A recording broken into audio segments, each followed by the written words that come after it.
Hello my dear student, welcome to our channel Lalita Malviya Gurukul. Today our topic is blood. जैसा कि जो हमारा topic चल रहा है ह्यूमन सर्कुलेटरी सिस्टम है ना, उसमें वन बाय वन हम एक एक पार्ट को डिस्कस कर रहे हैं. हार्ट हमने समझ लिया है कि क्या स्ट्रक्चर है ना, और वो कैसे अपना पंपिंग वर्क जो है वो कंप्लीट करता है. अब सेकंड पार्ट है ब्लड. ये एक वेरी कॉम्प्लिकेटेड स्ट्रक्चर है. ब्लड में बहुत सारे कंपोनेंट होते हैं. ब्लड एक सिंपल लिक्विड नहीं है बेटा, ब्लड एक सिंपल लिक्विड नहीं है. ब्लड में भी बहुत सारी डिफरेंट टाइप ऑफ सेल्स होती हैं, उनके डिफरेंट टाइप ऑफ स्ट्रक्चर होते हैं, पर्टिकुलर वर्क होते हैं. उन्हीं के बारे में आज हमको समझना है. बेसिकली ब्लड को यदि आप डिफाइन करेंगे तो ब्लड क्या है? ब्लड एक फ्लूइड कनेक्टिव टिश्यू है. क्या कहा मैंने? टिश्यू है. तो ब्लड को टिश्यू स्ट्रक्चर क्यों कहा? क्योंकि हम टिश्यू, आप जानते हैं टिश्यू किसे कहते हैं? The collection of this cell, है ना. एक समान सेल्स जब जो स्ट्रक्चर में लगभग समान हो और मिल करके किसी एक ही फंक्शन को परफॉर्म करती है, they work together, that is called tissue. इसीलिए हमने ब्लड को यहाँ टिश्यू कहा. ब्लड को टिश्यू इसलिए कहा कि जितनी भी सेल्स जिसके बारे में हम पढ़ेंगे, ये इसके कंपोनेंट के बारे में जब पढ़ेंगे, तो ये सब मिलके पर्टिकुलर वर्क एक ही कर रही हैं. क्या? ट्रांसपोर्टेशन का वर्क कर रहे हैं, है ना. शरीर को, हमारी ह्यूमन बॉडी को इन्फेक्शन से बचा रहे हैं. है डिफरेंट टाइप, ठीक है, लिटिल बिट स्ट्रक्चर में सब में डिफरेंस है, लेकिन they work together. That's why it is called tissue. और हमने इसको लिक्विड क्यों कहा? क्योंकि ये लिक्विड फॉर्म में है, इसलिए इसे हमने फ्लूइड कनेक्टिव टिश्यू कहा है. फ्लूइड का मीनिंग समझ में आ गया आपको? लिक्विड, है ना. टिश्यू क्यों कहा ये समझ में आ गया. अब मैंने आपको क्या कहा? Fluid connective tissue. Connective word, that means कि हमारी in human body each and every part will be connected with them. इसके द्वारा सारे ऑर्गन, ऐसा एक भी ऑर्गन हमारी बॉडी का नहीं है जहाँ पर ब्लड जो है वो ट्रांसपोर्टेशन वर्क नहीं करता. ब्लड जो है वो उसकी कनेक्टिविटी नहीं है. That's why we are called connective tissue. तो इसलिए इसका नाम क्या है? Fluid connective tissue. तो हम इसको इस तरह से डिफाइन कर सकते हैं कि ब्लड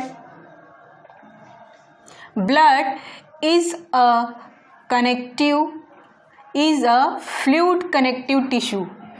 फ्लूइड कनेक्टिव टिश्यू ये एक क्या है? जो कनेक्टिव टिश्यू है. बेसिकली इसके कैरेक्टरिस्टिक की बात करें तो बेटा इसके कैरेक्टरिस्टिक आप यहाँ नोट डाउन कर लीजिए. फर्स्ट कैरेक्टरिस्टिक इसका ये आएगा कि it is a non transparent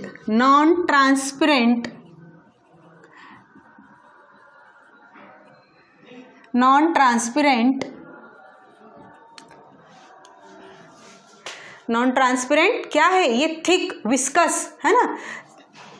it is a non transparent viscous fluid.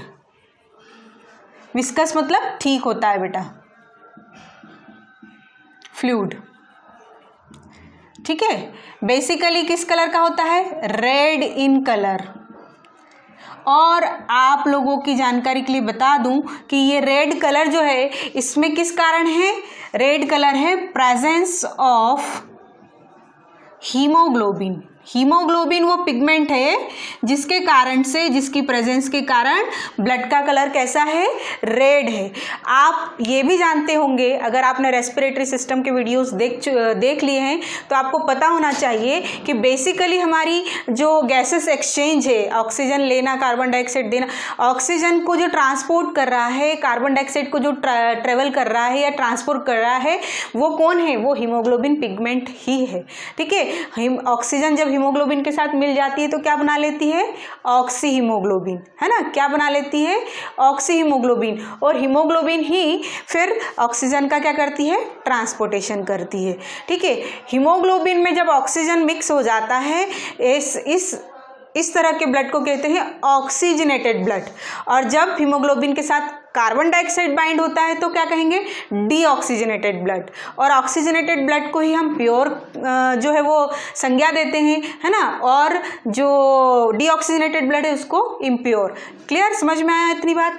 तो रेड इन कलर होता है इसका, किसके कारण, प्रेजेंस ऑफ हीमोग्लोबिन। अब हीमोग्लोबिन में आप समझ लीजिए कि ये जो हीम पार्ट है, इसको मैं अलग पेन से लिखती हूँ ताकि आपको क्लियर ध्यान रहे। जो हिम पार्ट है बेसिकली ये आयरन के कारण है, ठीक है, इसमें प्रेजेंस आयरन मॉलिक्यूल है ना। आयरन मॉलिक्यूल्स का जब फार्मूला देखेंगे तो क्या आएगा, Fe2+। क्लियर। और ये जो ग्लोबिन है दैट इज कॉल्ड प्रोटीन, ये क्या है, ये प्रोटीन है इसमें प्रेजेंट, ठीक है। तो हीमोग्लोबिन क्या है, एक आयरन और प्रोटीन से बना हुआ कंपाउंड है। क्लियर। रेड इन कलर जो है हमारे ब्लड का वो किस कारण दिखता है, हीमोग्लोबिन के कारण। ये हमारा सेकंड कैरेक्टरिस्टिक हो गया इसका। देन थर्ड कैरेक्टरिस्टिक जो है इसका, ये एल्कलाइन नेचर का है। कैसे होता है ये, alkaline in nature, in nature, ठीक है। फोर्थ वन इज कि जो हमारा ब्लड है इसका पीएच कितना होता है, करीबन 7.3 से लेकर के 7.5, ठीक है। इसका पीएच कितना होता है, पावर ऑफ हाइड्रोजन एटम बोलते हैं ना, पीएच फुल फॉर्म, तो इसका कितना होता है 7.3 से लेकर 7.5, ठीक। करीबन हमारी ह्यूमन बॉडी का 8%, मतलब कुल मिला के यूँ कहें कि ह्यूमन बॉडी का 113 है ना, 113 part of body made by blood. हमारा जो ह्यूमन बॉडी का 113 पार्ट जो है वो ब्लड से बना हुआ है ना। ये कह ले कि ह्यूमन बॉडी का 1/3 पार्ट ब्लड है। क्लियर, समझ में आया। ये एक्चुअल में कुल मिलाकर अगर सभी का कहा जाए तो ह्यूमन बॉडी का कितना हुआ, करीबन 8%। कितना हुआ ये, 8%। क्लियर। अब ये आपको समझ में आ गया कि ये नॉन ट्रांसपेरेंट विस्कस मटेरियल है, रेड इन कलर है। इसमें रेड कलर किस कारण से है ये मैंने आपको डिटेल में बता दिया। एल्कलाइन इन नेचर है, पीएच वैल्यू इसकी इतनी है, और ये ह्यूमन बॉडी का 8% जो है वो कवर करता है। क्लियर। बेसिकली अगर इसके कंपोनेंट की बात करें कि ये किससे मिलके बना है, तो ये जो है वो 2 पार्ट से मिलके बना है। First part is blood plasma, then second part is blood कार्पेसल्स।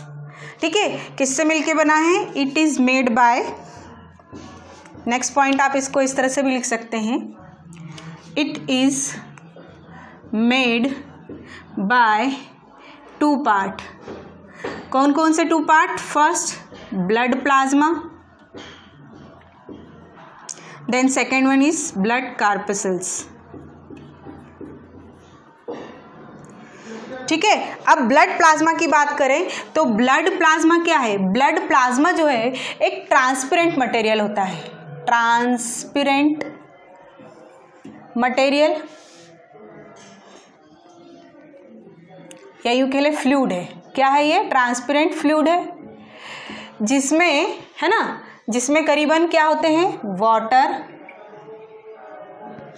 Protein, ये किसका कंटेंट है, वाटर, प्रोटीन। इसमें फ्लूइड में क्या क्या है, वाटर है, प्रोटीन है, शुगर मतलब ग्लूकोज, और इनऑर्गेनिक सब्सटेंस। क्या क्या इसमें कंटेंट होते हैं, ये 4 सब्सटेंस। ठीक है, मैंने शॉर्ट फॉर्म में यहाँ लिख दिया ताकि प्लेस जो है वो हमारे पास रहे। ट्रांसपेरेंट फ्लूइड है, वाटर, प्रोटीन, ग्लूकोज और इनऑर्गेनिक सब्सटेंस से बना हुआ है, और येलोइश, बेसिकली जो प्लाज्मा जो है वो कलरलेस है। कैसा है, कलरलेस होता है। इसको हम यूँ भी लिख सकते हैं, कलरलेस पिगमेंट, है ना। क्लियर।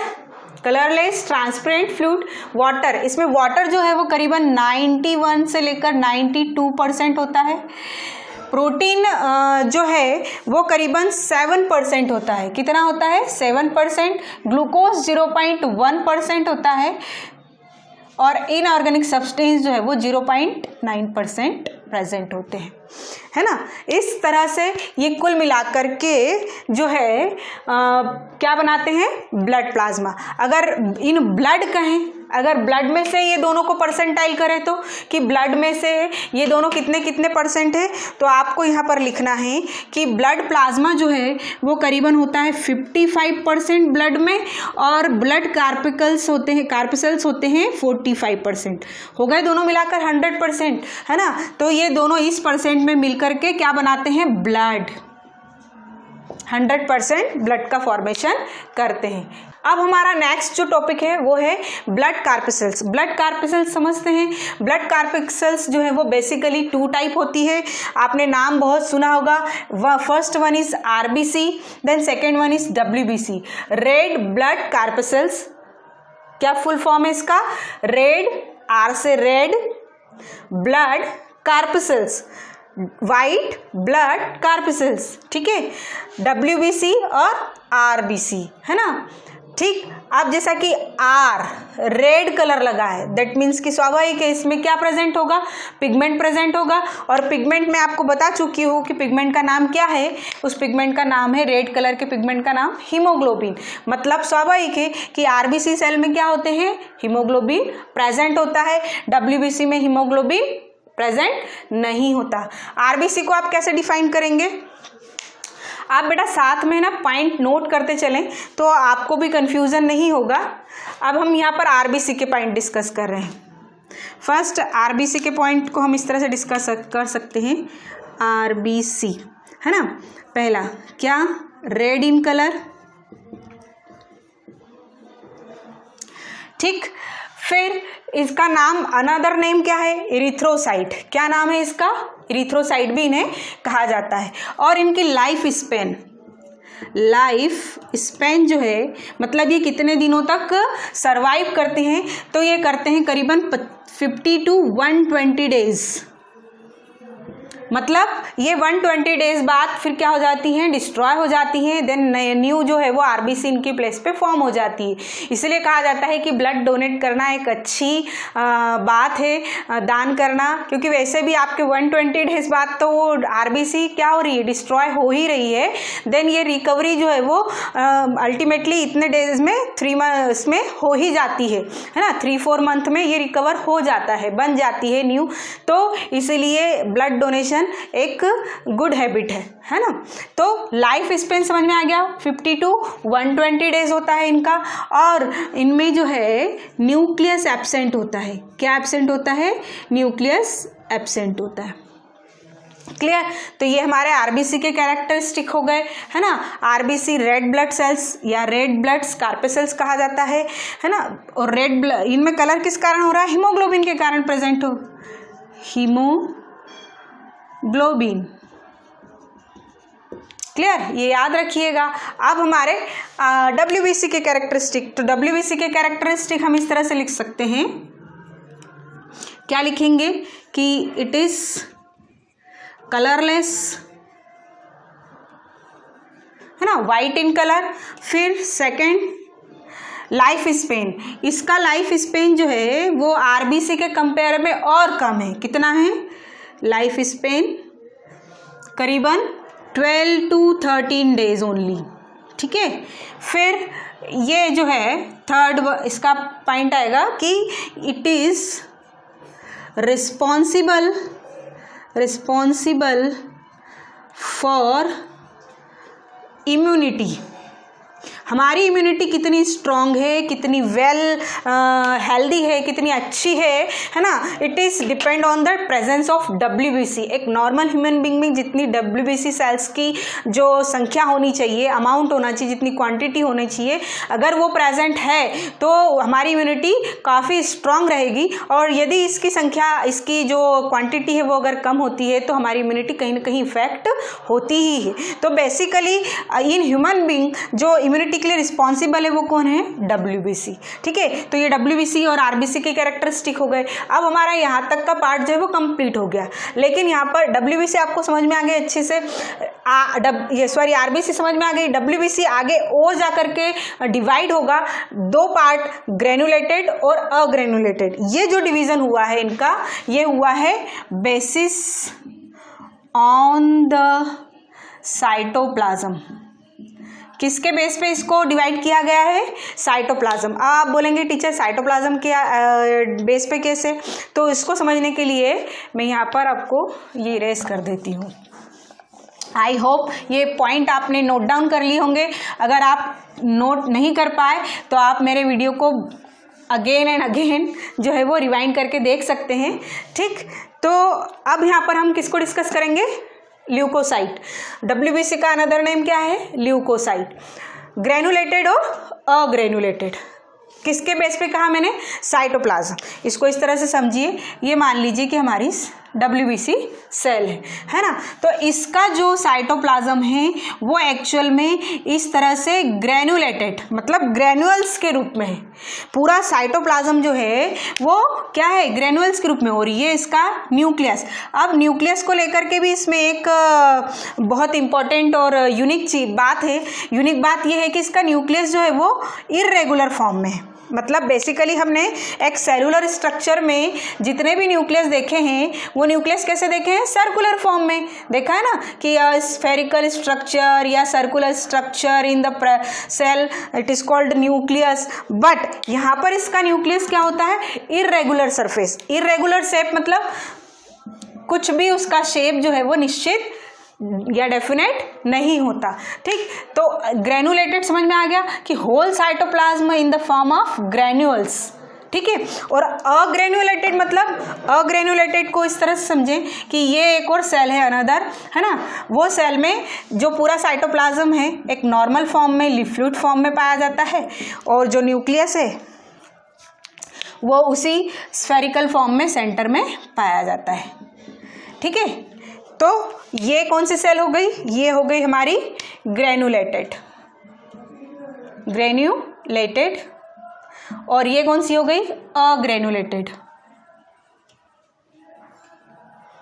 क्लियर, समझ में आ गया। अब आपको क्लासिफाई करते वक्त ज़्यादा इजी रहेगा।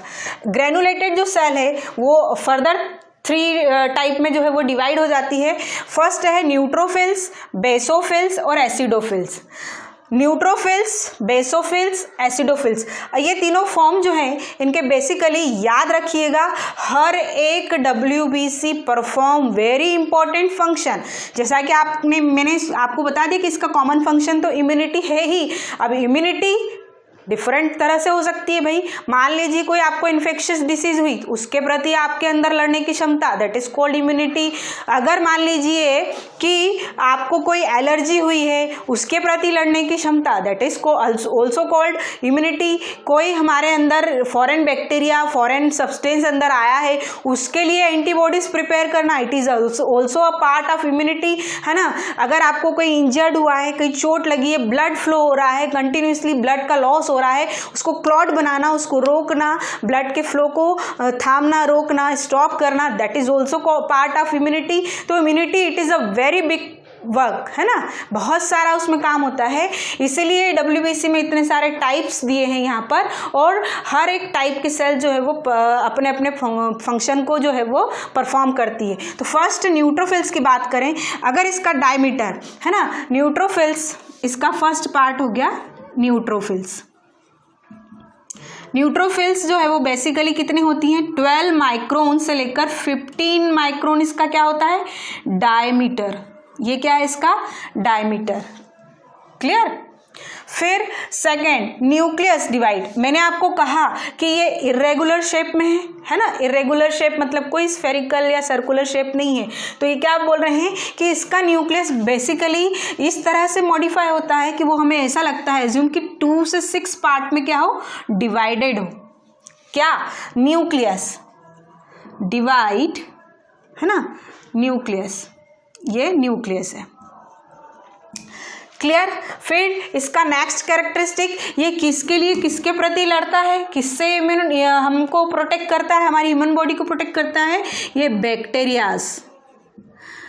ठीक है, बैक्टीरिया से क्या करता है, ये हमें प्रोटेक्ट करता है, उसके इन्फेक्शन से हमें बचाता है। बेसोफिल्स, नेक्स्ट जो हमारा वो क्या है, बेसोफिल। बेसोफिल को अब यहाँ आप समझ लीजिए कि इसका जो डायमीटर है वो कितना है, 10 माइक्रोन टू 15 माइक्रोन। 10 माइक्रोन से 15 माइक्रोन क्या है इसका डायमीटर। क्लियर। और ये हमें किससे प्रोटेक्ट कर रहा है, ये हमें प्रोटेक्ट कर रहा है किसी भी प्रकार के इन्फेक्शन से। ठीक। एसिडोफिल्स, इसका जो डायमीटर है वो कितना है, 10 माइक्रोन टू 15 माइक्रोन, और ये हमें शरीर में होने वाली किसी भी प्रकार की एलर्जी से प्रोटेक्ट करता है। किससे बचाता है, एलर्जी से प्रोटेक्ट करता है ना। इसका जो लाइफ स्पेन है वो करीबन कितना होता है, 14 डेज। कितना होता है, 14 डेज। हमने यहाँ बताया आपको कि 12 to 13 डेज होता ही है। तो इसमें इन सब में जो एसिडोफिल्स है उसी का लाइफ स्पेन जो है वो इतना ज़्यादा होता है। अब ये तो हो गए हमारे ग्रेनुलेटेड स्ट्रक्चर, मतलब ये वाला फॉर्म है ना, जिसमें न्यूक्लियस जो है वो इरेगुलर शेप में। अब अग्रेनुलेटेड, इसमें जो साइटोप्लाज्म है वो ग्रेनुलर फॉर्म में है, इसमें जो है वो साइटोप्लाज्म एक नॉर्मल लिक्विड फॉर्म में है। क्लियर, समझ में आया आपको। अब अग्रेनुलेटेड में पहला टाइप जो है वो क्या है, मोनोसाइट्स। ठीक, मोनोसाइट, इसका भी बेसिकली अगर आप डायामीटर देखेंगे तो करीबन कितना है, 12 micron to 15 micron, sorry 12 micron to 20 micron इसका डायामीटर है। और ये हमें किससे प्रोटेक्ट करता है, ये हमें प्रोटेक्ट करता है बैक्टीरिया से। Clear. Lymphocyte, it is a most important WBC। ये बहुत इम्पोर्टेंट WBC है। ये इसलिए इम्पोर्टेंट है कि जब भी कोई वायरस, कोई बैक्टीरिया, वायरल इन्फेक्शन अगर आपकी बॉडी में एंटर कर जाता है तो उस वायरस से जो भी प्रोड्यूस होते हैं, है ना, जो भी पॉइजनस टॉक्सिक सब्सटेंस प्रोड्यूस होते हैं, है ना, जो मटेरियल प्रोड्यूस होता है, उसके एवज में जो हमारा सुरक्षा तंत्र एंटीबॉडीज़ बनाता है ना, वो एंटीबॉडीज बनाने के लिए लिम्फोसाइट, इसका फुल नेम क्या है, lymphocyte, only this one is responsible. ठीक है, लिम्फोसाइट ही वो WBC सेल्स हैं जो एंटीबॉडीज बनाती हैं किसी भी न्यू वायरल या यूँ समझ ले कि न्यू सब्सटेंस के प्रति, न्यू फॉरेन सब्सटेंस उसको कहा जाता है बेटा, जो कोई अननोन या हमारी बॉडी के लिए कोई ऐसा अनजाना सब्सटेंस जिसे पहले हमने बॉडी में नहीं डाला या हमारी बॉडी ने उसको खाया नहीं, उसको टेस्ट नहीं किया, डाइजेस्ट नहीं किया, ऐसे सब्सटेंस क्या कहलाते हैं, फॉरेन सब्सटेंस। ठीक है, तो उनके प्रति एंटीबॉडीज प्रिपेयर करना लिम्फोसाइट की जिम्मेदारी है। मतलब यूँ कह लें कि इन सिपाहियों में, सुरक्षा तंत्र के इन सैनिकों में सबसे इंपॉर्टेंट सैनिक जो है वो लिम्फोसाइट होता है। ठीक, सेकंड इंपॉर्टेंट एक और है सैनिक, उसका नाम है थ्रोम्बोसाइट। थ्रोम्बोसाइट वो प्लेटलेट स्ट्रक्चर्स हैं, प्लेटलेट्स। ये क्या है, ये बेसिकली प्लेटलेट स्ट्रक्चर है। ये प्लेटलेट्स ही वो स्ट्रक्चर्स हैं जब हमें कोई चोट लग जाती है, व्हेन वी आर इंजर्ड।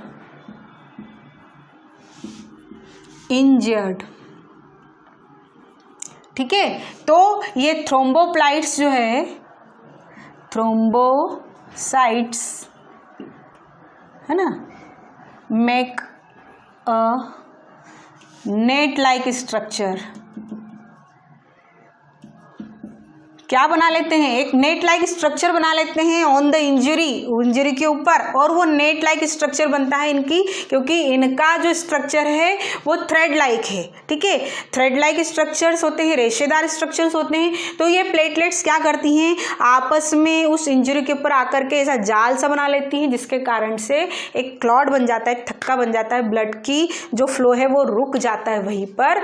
तो that means it is also a important soldier in our human system, because अगर ये एब्सेंट होगा तो ब्लड क्लॉटिंग नहीं होगी और उस चोट से कंटिन्यू ब्लड फ्लो होता रहेगा और अल्टीमेटली वो इंसान की डेथ हो सकती है। इसलिए it is also a very important human soldier. Clear? तो इस तरह से ये ब्लड है और ब्लड में प्रेजेंट्स जो कंपोनेंट्स है जिनके बारे में आज हमने पढ़ा।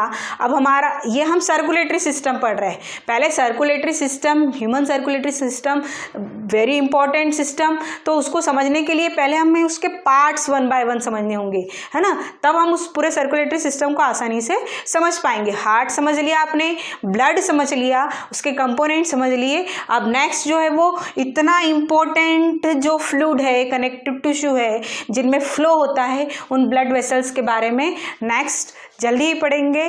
Thank you.